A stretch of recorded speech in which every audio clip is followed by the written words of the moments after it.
Selamat siang para pastor dan seluruh umat.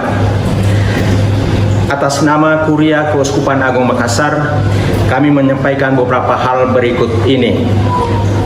Yang pertama, kita semua prihatin atas kejadian bom bunuh diri yang terjadi pada pagi tadi pukul 10.26 waktu Indonesia bagian tengah. Lokasinya di pintu gerbang samping arah Jalan Kajola Lido dekat pos Satpam Gereja Katedral Makassar. Yang kedua, sejumlah umat mengalami korban luka dan sekarang sementara dirawat di rumah sakit. Yang ketiga, Bapak Uskup dan para pastor di katedral dan keuskupan semua dalam keadaan baik-baik. Yang keempat, diharapkan kepada para pastor dan seluruh umat untuk tetap tenang, terus waspada, dan mari kasus ini sepenuhnya kita percayakan kepada pihak keamanan untuk ditangani sesuai dengan ketentuan yang berlaku.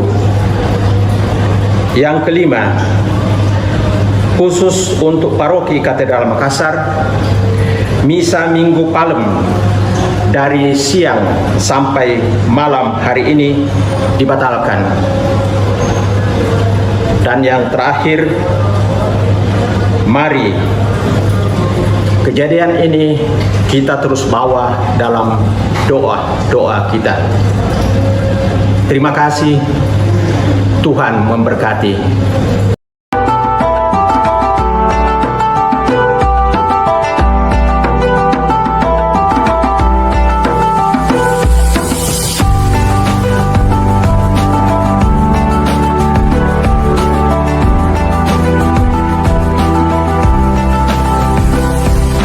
Assalamualaikum warahmatullahi wabarakatuh. Kejadian dan aksi bom bunuh diri yang terjadi di sekitar area Gereja Katedral Makassar pada hari Minggu pukul 10:26 2021 tidak saja menjadi duka untuk korban, tetapi duka kita bersama.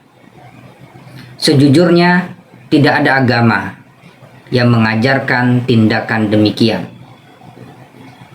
Khususnya di Indonesia, kita diajarkan untuk hidup rukun, tenggang rasa, toleransi, saling bekerja sama, lintas agama, lintas kelompok, dan lain sebagainya.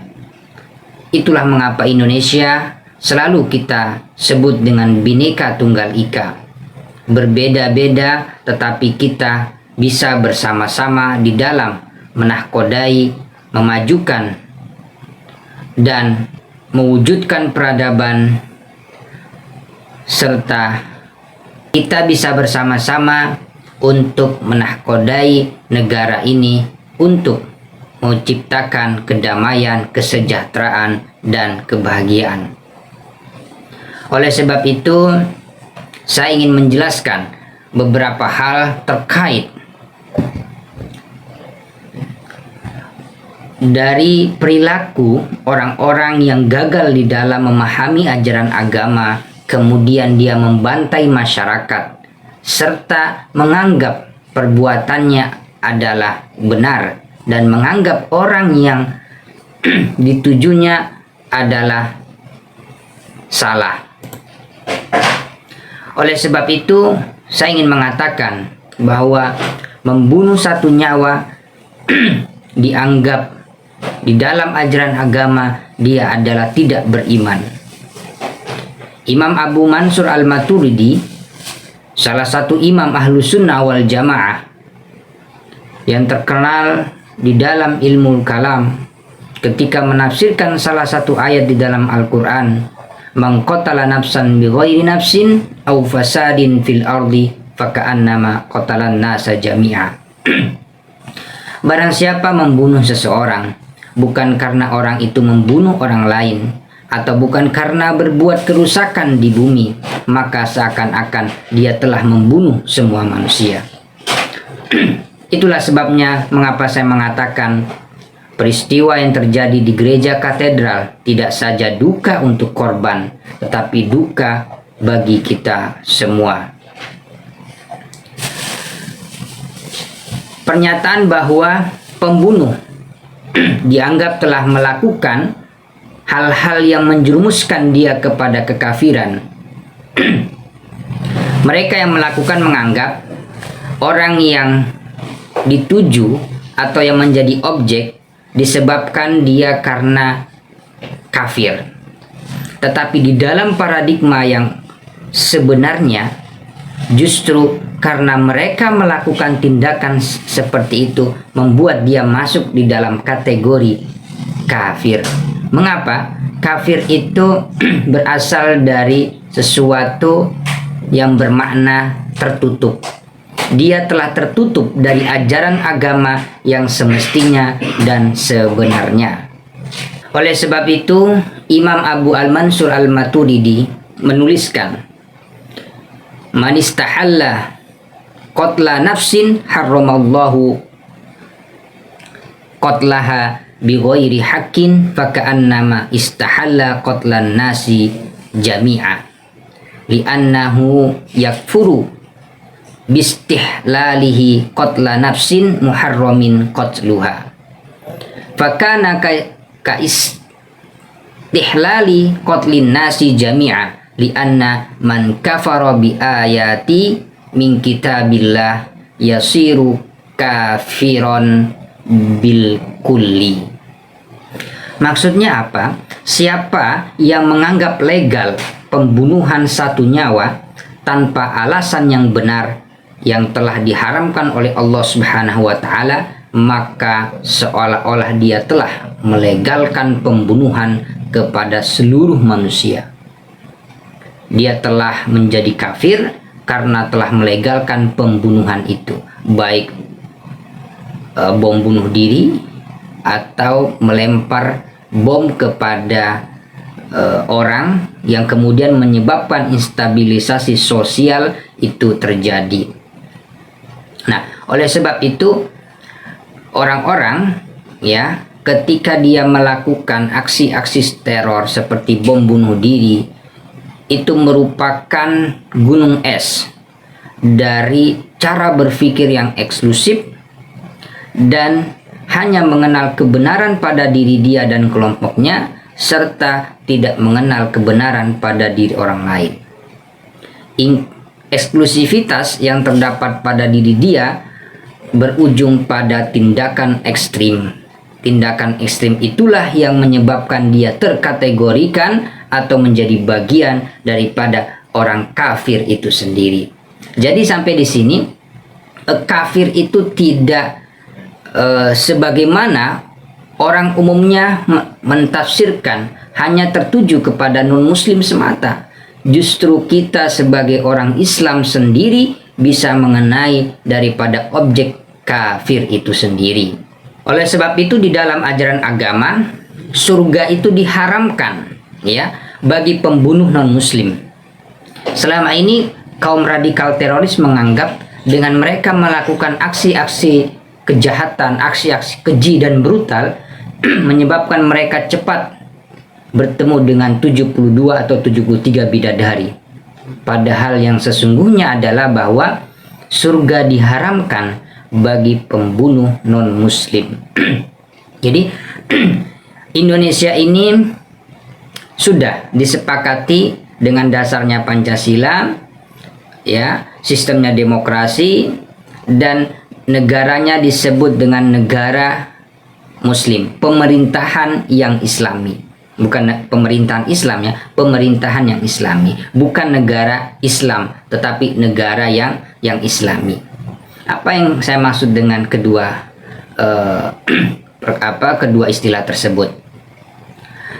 Negara yang islami atau pemerintahan yang islami disebabkan nilai-nilai dan ajaran agama telah terakomodir di negara ini, baik yang masih bersifat di dalam ruang lingkup civil society maupun yang sudah diwadahi oleh negara itu sendiri. Warga non-muslim di dalam negara yang islami ya mendapat hak-hak yang sama secara sosial dan perlindungan seperti warga muslim itu sendiri.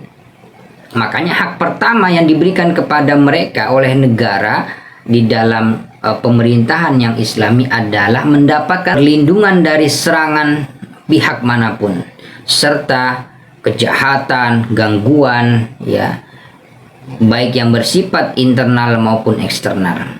Maka dapat bagaimana menciptakan ya hidup yang damai itu, dan mereka juga ikut merasakan. Nah, oleh sebab itu sahabat Abu Bakar As-Siddiq berkata bahwasanya Rasulullah Shallallahu Alaihi Wasallam mengatakan, "Man qatala mu'ahadan fi ghairi kuhnihi haramallahu alaihil jannah." Barang siapa yang membunuh orang kafir mu'ahad, ya kafir mu'ahad itu berada dalam perjanjian dengan pemerintahan yang islami dengan alasan yang tidak benar, maka Allah Subhanahu wa taala mengharamkan atasnya surga. Jadi paradok. Mereka berpikir bahwa dengan melakukan aksi bom bunuh diri kemudian mereka terbunuh dan bertemu 72 atau 73 bidadari, kemudian mereka masuk surga. Justru di dalam ajaran agama Islam, ajaran agama manapun, pertama, aksi itu tidak dibenarkan dan tidak pernah diajarkan. Yang kedua, di dalam agama Islam, karena perbuatan itulah yang menyebabkan diri dia haram masuk ke dalam surga. Banyak dalil-dalil yang mengatakan terkait hal itu. Oleh sebab itu, marilah kita beragama dengan kasih sayang, ulas asih, ya hidup berdamai, berdampingan, ya. Dan kita jangan sekedar ya, berpikir sumbu pendek, ya, menganggap orang non muslim adalah kafir dan disebabkan kekafirannya kemudian kita melegitimasi gerakan kita dengan dalil-dalil agama dan kemudian melakukan aksi-aksi kejahatan seperti yang terjadi di Gereja Katedral Makassar. Dan saya secara pribadi ya mendesak pemerintah untuk membantu korban tidak saja di dalam aspek material tetapi juga aspek-aspek psikologis lainnya, dan berharap kepada pemerintah untuk memastikan kepada pihak terkait untuk tetap aman dan tenang di dalam menjalankan aktivitas dan ritual ibadahnya sesuai atau sebagaimana mestinya yang mereka lakukan selama ini. Sekian, terima kasih. Wassalamualaikum warahmatullahi wabarakatuh.